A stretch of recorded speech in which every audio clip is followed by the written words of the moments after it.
The first thing we at Learning for a Living want to do is just look you in the eye and say thank you. What a crazy experience we have all been going through. And so many times we think we're the only ones. And then we talk to someone from another school or from another region or another state, and we go, you too, you too. And I think that's the emotion a lot of people are feeling right now is, you mean I'm not the only one? So that's why we're going to do a virtual school culture workshop this spring, because we're thinking about this great migration that's going on right now where people are really thinking about, will I leave my school or will I stay? Will I leave education or will I stay? And what a great time for us to stop and think, if we had a month or two to help people say, I want to stay here because it's been tough, but I love these people.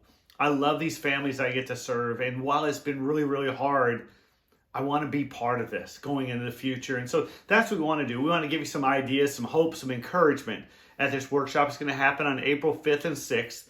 And you can bring a team. We like you to have 3 to 5 people so you're not going back at this alone.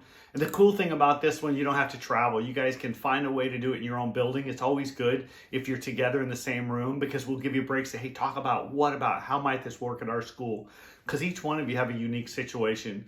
Whether you're in elementary school, high school, maybe you're middle school, maybe you're a department at the district office. You're just like, how do we come together and take care of each other through April and May, and then getting ready through the summer for next fall? See, that's what we want to do. We want to lift you up, encourage you, and let you know you're not alone. And so join us for just a couple days and get some ideas that might help create a school that no one wants to leave.